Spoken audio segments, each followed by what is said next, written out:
Good morning, great morning, wonderful morning, spectacular morning, outstanding morning, magnificent morning, supercalifragilisticexpialidocious morning. Yes, again, that beautiful reminder that we, you, me, all of us, we get to choose. Remember, you always have a choice. You always have a choice. And what is that choice? It's about how you're going to think, about what you're going to make things mean. Remember, everything is fundamentally meaningless. Nothing is good or bad. It's our thinking that makes it so.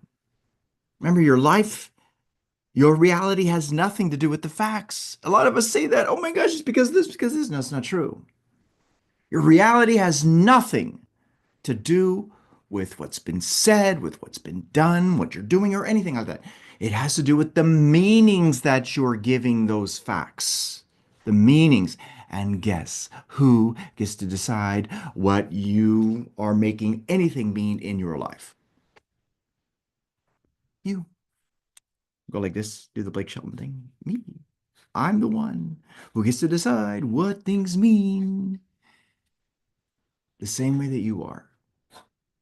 Now, again, grab onto that. That right there, that one beautiful, simple principle, which is completely incredible and powerful. It's all powerful, can change everything in your life for you to live your life the way that you would love it to be if you'll just use it. But see, this is what most people don't do. They don't use that. They're completely unaware of it. They've been conditioned to self-blame, to think that they're their own worst enemy, and which is all a bunch of BS. It's not true. It's not true at all. So again, my hope for you, our hope for you, is that you'll grab onto that and that you'll use what we're talking about here. When we say use, we're talking about apply it in your life. Okay. Apply it in your life practically. That literally means when we say imagine great things for yourself, we literally mean to imagine great things for yourself.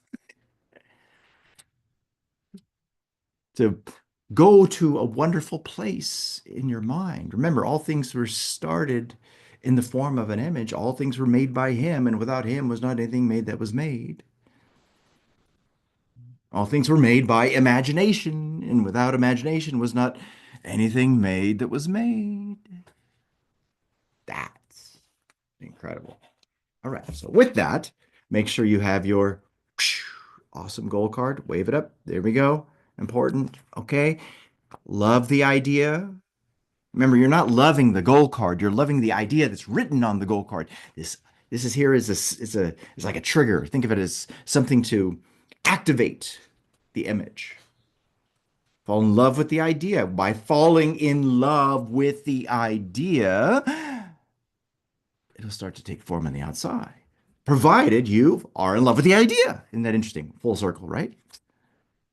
Which is really cool because that reminded me of Circle of the One, which is so cool. Oh my gosh, amazing. It's still astounding to think about how incredible that project is and all of you number one authors there who wrote your stories. Oh my God, it's so good, so beautiful.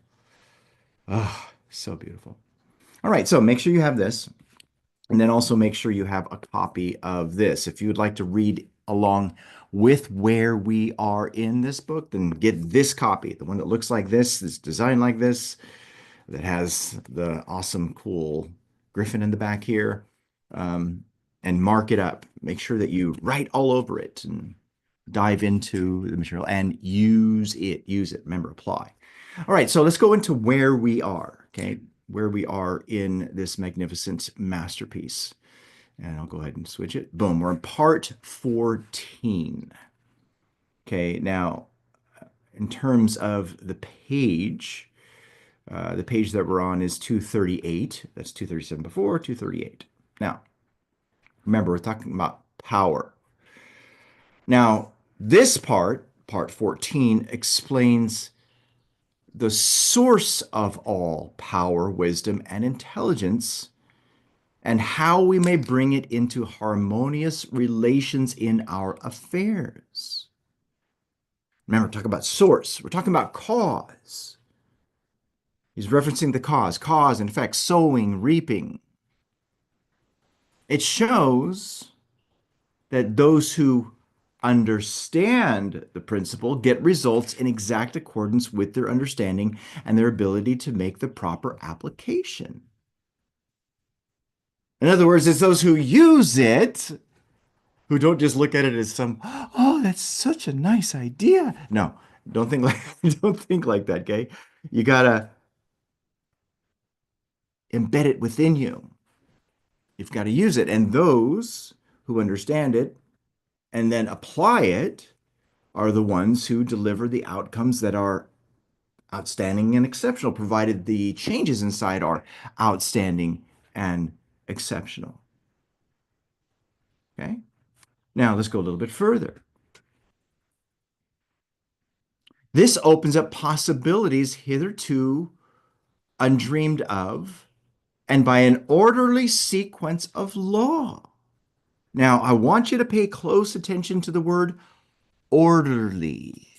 Okay, order is heaven's first law, is what Bob Proctor would say many, many times. And where did he get that from? He got that from Thomas Troward. Order is heaven's first law. If your mind is in disorder, you will have disorder on the outside. This is why it's so important for you to understand what the order of creation is. Remember, we live on three planes of understanding simultaneously, from the spiritual to the intellectual to the physical. That is the order of creation. You get the thoughts, which lead to the ideas. The ideas are nothing more than thought or group of thoughts that are led towards a specific purpose.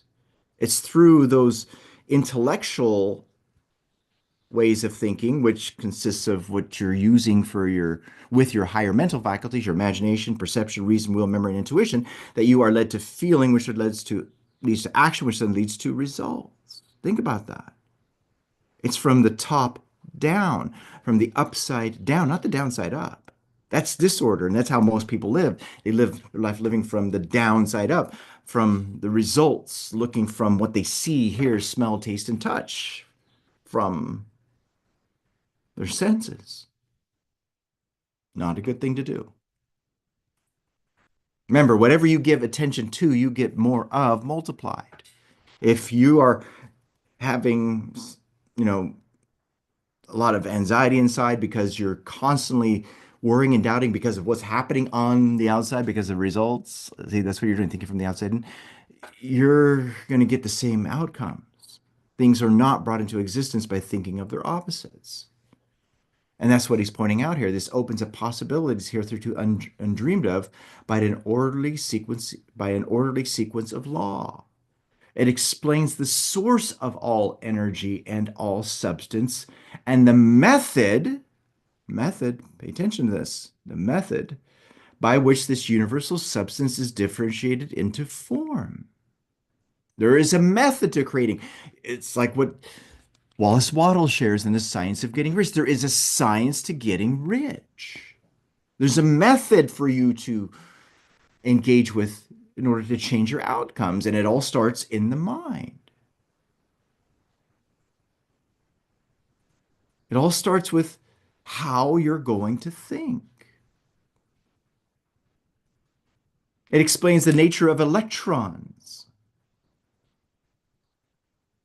and of cells upon which the maintenance of health and life depend. It explains how we may bring about radical changes in our life and what the result of such changes must necessarily be. Now, by the way, isn't that what you're seeking? A radical change in the outcomes, a radical change that consists of being bold and beautiful and magnificent? Raise your hands, right? That's what you're seeking. Well, if you want that radical change on the outside, guess where you've got to make the radical change first? Inside.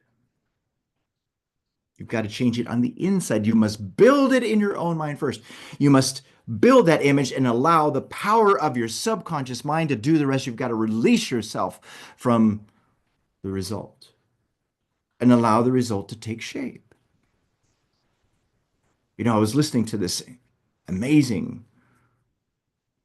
writing coach. He writes screenplays and novels, and he teaches people how to write magnificently in big ways. And his name is Alan Watt. And what he was talking about is, in order to write a really great story, you've got to release the fear and then allow yourself to be courageous and write based from what you're afraid of and what you would love to courageously do, because that's what comes out in the stories. When you're writing a story, if those of you who are writing stories, that's what you're really doing. But if you're not honest with yourself, and if you don't tap into it and you try to do it intellectually, you're going to write a story that's all mechanical. There's not going to be any emotion in it, and it's not going to move anybody. See, this is where the subconscious mind comes into play. Now, think about that. That's an approach that has to happen inside in order for the change to happen on the outside. But guess who has to do it? It has to be you. It has to be you that makes that radical change on the inside, that stops thinking from what you see, hear, smell, taste, and touch, and instead continue to imagine great things for yourself and to have a strong will to be loyal to the idea. And then from there, allow the journey to unfold. If you really want to look at this from another way, you can look at it like this, that in terms of what he's saying. He's saying that all thought is creative, even when used in denial. Every thought creates something, whether positive or negative. That's what's being referred to here. Thought is not neutral. Even denying or fearing something is still creative, but but in that case, it creates what you don't want. This is why we frequently say to you, stop talking about your problems. Don't talk about your problems. I don't give a shit about your problems. If people come to me and they have a problem, they talk about their problem. I don't care about your problems. I really don't. Some people think that's cold, but it's not cold.